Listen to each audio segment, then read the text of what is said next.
संघर्षशील जहाकस युवा शक्ति के प्रतीक प्रशांत किशोर जी यहाँ मौजूद हैं। मैं ये बताना चाहता हूँ आपको, इकबाल का एक शेर है कि वो काबे रूह जब बेदार होती है नौजवानों में, नजर आती है उसको अपनी मंजिल आसमानों में। दोस्तों, आज हमारे बीच आज इस सम्मेलन में जिस व्यक्तित्व को खराज अकीदत पेश किया जा रहा है, मैं दिल के गहराइयों से एक कर्पूरी जी का हम सम्मान के साथ खराज अकीदत पेश करते हुए इस शेर के साथ बुलाना चाहता हूं अपने जनसुराज के चले तो वक्त रुके तो हवाओं जैसा है, चले तो वक्त रुके तो हवाओं जैसा है, इस शख्स को धूप में देखो तो छांव जैसा है। यह शक्ति है प्रशांत किशोर की, और प्रशांत किशोर के प्रतिरूप के रूप में खड़ा व्यक्ति जिसका नाम आफाक अहमद है। इस आफाक अहमद चंपारण के धरती से बिलोंग करता है, और चंपारण से एक गरीब किसान के लड़के को प्रशांत किशोर के अंदर वह कुव्वत और सलाहियत है, वो जहानत है, ईश्वर ने दिया है कि किसान के लड़के को उस सदन के अंदर लाकर पहुंचाया। यह कथनी और करनी में अंतर होता है। इन्होंने करके दिखाया। 2 अक्टूबर 2023 से चले, मैं इनके साथ चला था, लेकिन इन्होंने कहा गाँव में कि जो गरीब आदमी है संसाधन के बिना अगर सदन के अंदर नहीं जाना चाहता है तो मैं अपना बुद्धि और विवेक से संसाधन लगाकर उसके सदन के अंदर भेजूंगा। इन्होंने ये साबित किया। आफाक जैसा आदमी को, एक किसान के लड़के को इन्होंने उस सदन में भेजा जो 1952 से लेकर आज तक कोई गरीब का लड़का नहीं गया था। ये पहला मौका है। इसलिए कौन कहता है कि दौलत चाहता हूँ, झूठ ये भी है कि जन्नत चाहता हूँ, है फकत मासूम सी मेरी तमन्ना, मैं तेरी मोहब्बत चाहता हूँ। इन शब्दों के साथ बहुत बहुत शुक्रिया। जय हिंद, जय भारत। आप मैं नहीं समझ रहे हैं। मैं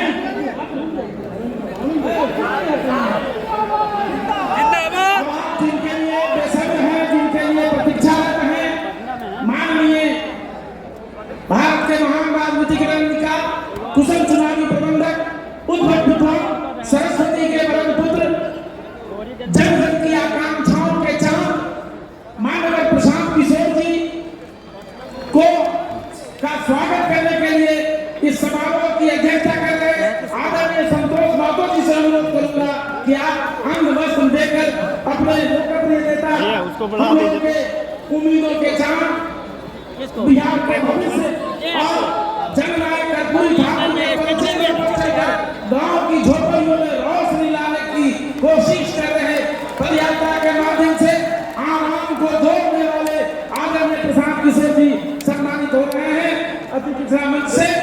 अब मैं उन्हीं को आमंत्रित करूंगा बड़ी विनम्रता के साथ। और शेष वक्ता हमारे बीच से आदरणीय संता न्यायाधीश 1 मिनट आएंगे और प्रधान जी को वजामंत्रित करेंगे। आदरणीय संता भैया, मैं समझता हूँ जितनी देरी हो चुकी है, आप सब यहाँ प्रशांत जी को सुनने आए हैं। मैं सिर्फ एक ही बात कह के प्रशांत जी को यहाँ बुलाऊंगा, वो ये है, यह जो अभियान चल रहा है, जो जनसुराज का अभियान चल रहा है, ये बिहार के लिए अंतिम प्रयास है। इसके पहले किसी ने प्रयास नहीं किया था।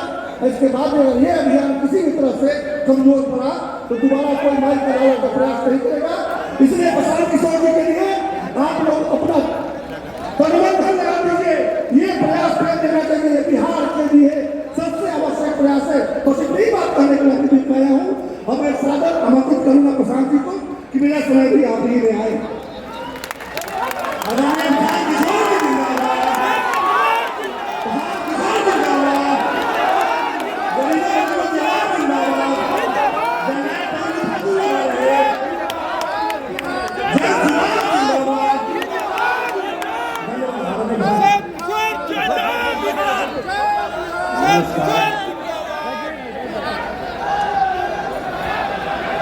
नमस्कार,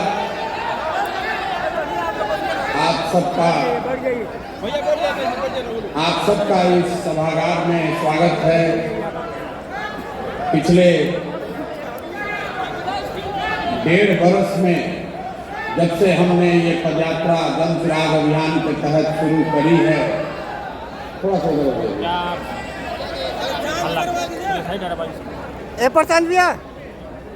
जब से पिछले 1.5 वर्ष से मैंने पदयात्रा शुरू की है।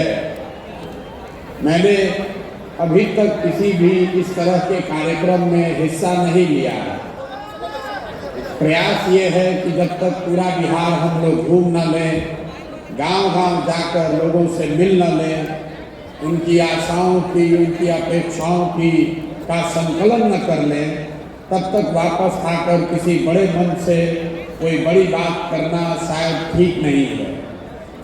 आज जननायक कर्पूरी ठाकुर जी के शताब्दी समारोह को लेकर हमारे साथियों ने जो यहाँ कार्यक्रम आयोजित किया है, इसको लेकर मैंने पदयात्रा रोककर यहाँ आने का निर्णय किया है।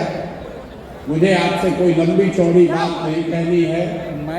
मैं आप साथियों से आपके गांव, आपके प्रखंड, आपके जिलों में मिलता रहा हूँ। जिन जिलों में नहीं पहुँचे हैं वहाँ आकर मिलेंगे। 2-3 बात जो मेरा अपना अनुभव है आपसे साझा करना चाहता हूँ। आप आए हैं जननायक कर्पूरी जी का शताब्दी समारोह में, लेकिन आपको जननायक कर्पूरी ठाकुर से ज़्यादा प्रशांत किशोर का जिंदाबाद करने की इच्छा हो रही है।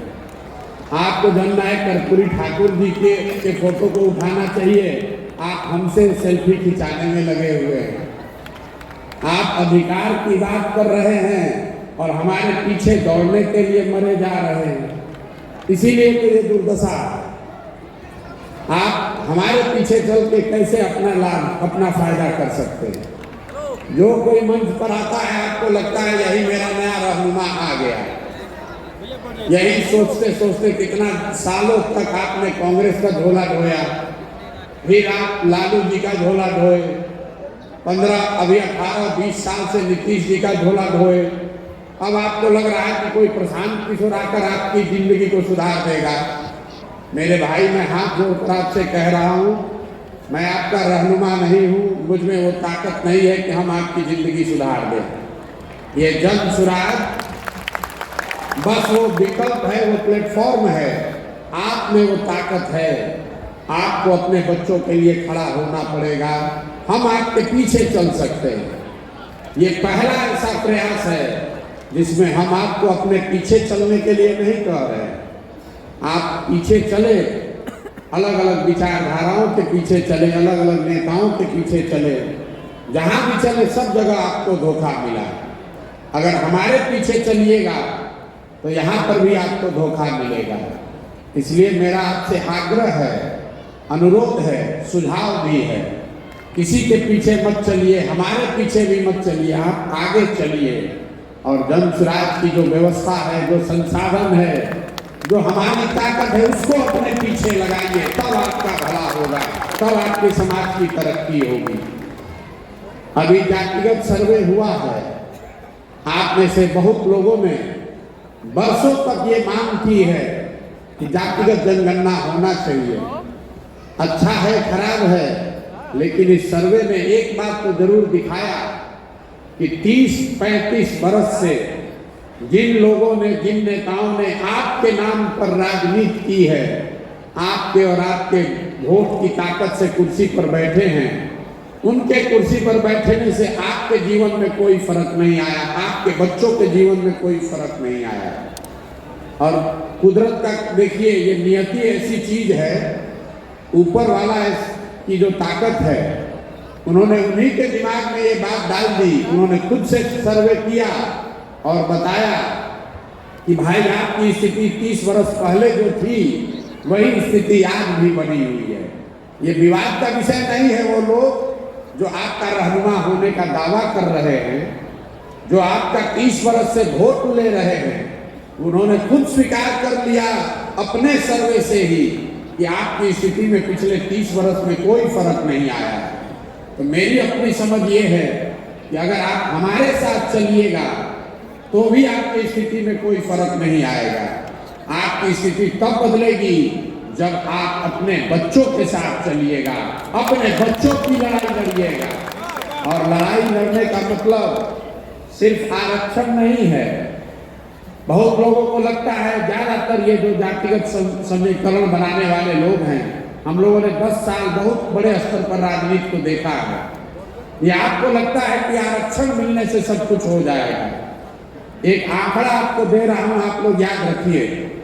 पूरे बिहार में चपरासी से लेकर मुख्य सचिव तक जितने लोग नौकरी, सरकारी नौकरी करते हैं, उन सब की संख्या को, अगड़ा, पिछड़ा, दलित, मुसलमान, सब की संख्या को अगर जोड़ दीजिएगा तो आपको पता चलेगा कि सिर्फ 1.57% मतलब 1.5% ही बिहार की आबादी सरकारी नौकरी करती है।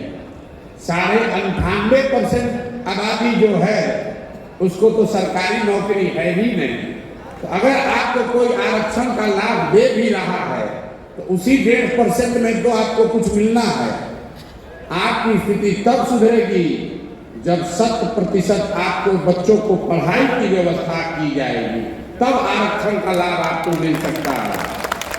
जब आपके बच्चे पढ़ ही नहीं रहे हैं तो आपको आरक्षण का लाभ मिलेगा कैसे? आप भागीदारी की लड़ाई लड़ रहे हैं, भागीदारी तो आपको मिल ही गई है। बिहार के गरीबों में सबसे बड़े भागीदार आप हैं।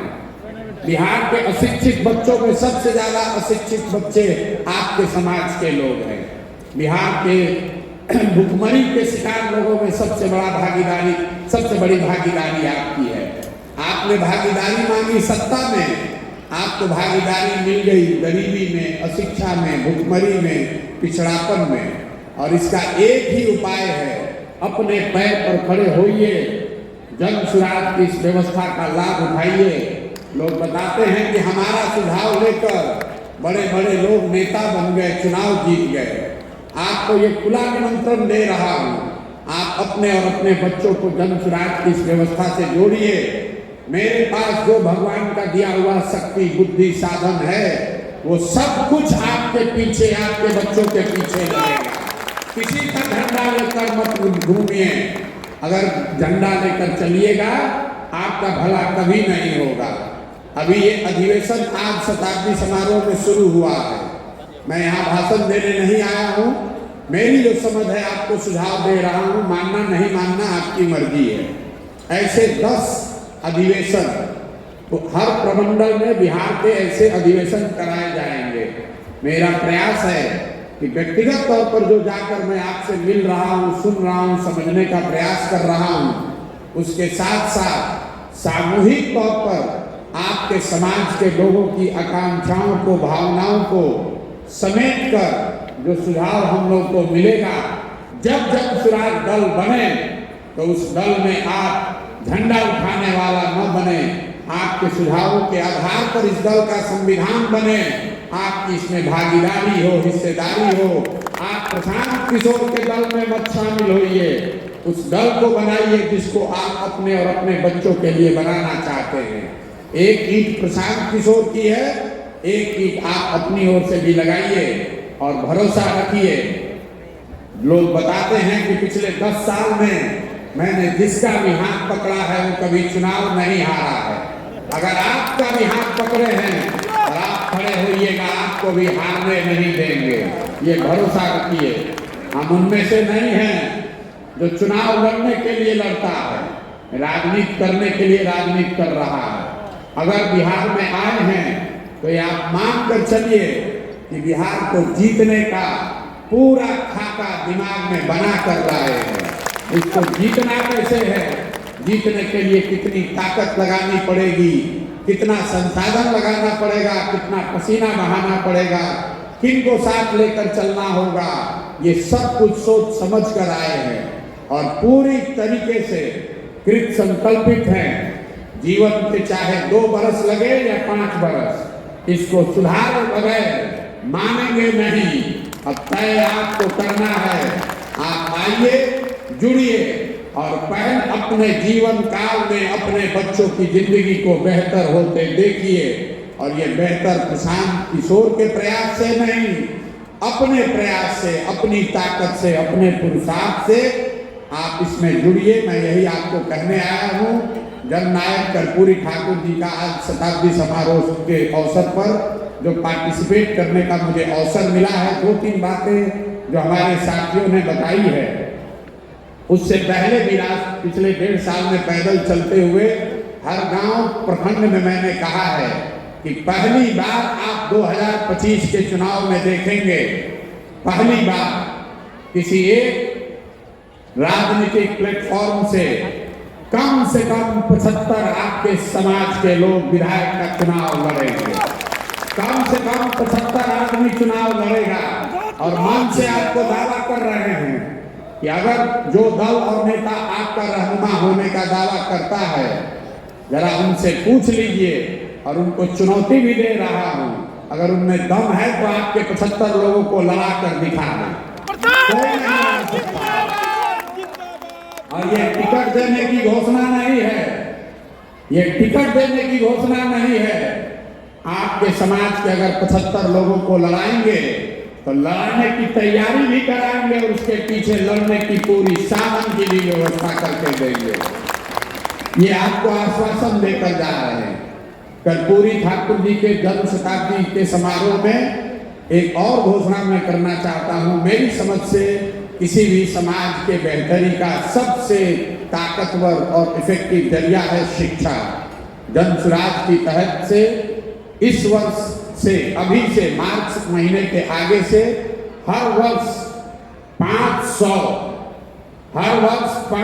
अति पिछड़ा समाज के बच्चों को जन सुराज अपने खर्चे पर, मेधावी छात्रों को पढ़ाने का खर्चा जन सुराज से दिया जाएगा। दल की ओर से मतलब करीब हर जिले से 10 से 12 मेधावी छात्रों को, जिसको आपकी मदद से कंपटीशन के आधार पर चुना जाएगा, उनको आगे पढ़ाने की, खासकर कॉम्पिटिटिव एग्जाम्स में, नौकरी के एग्जाम्स में उनको कोचिंग के लिए उनके पढ़ाई की व्यवस्था का पूरा खर्चा जन सुराज की ओर से उसको उठाया जाएगा। मेरा आपसे अनुरोध ये है, एक बार चाहे आधी पेट खाइए, लेकिन अपने बच्चों को पढ़ाने पर पैसा खर्च कीजिए। अपने बच्चों को जब तक आप पढ़ाएंगे नहीं, तब तक किसी भी हालत में, किसी भी व्यवस्था में आपका और आपके बच्चों की तरक्की नहीं हो सकती है, उनको आगे नहीं बढ़ सकते हैं। नेताओं का नारा लगाने से बात नहीं बनेगी। आपको अपने बच्चों के लिए खड़ा होना होगा, उनके शिक्षा के लिए लड़ना होगा, प्रयास करना होगा, तभी ये स्थिति सुधरेगी। आप यहाँ आए, इतनी ठंड में चलकर आए, इसके लिए आपका तहे दिल से शुक्रिया अदा करता हूँ। बहुत बहुत धन्यवाद।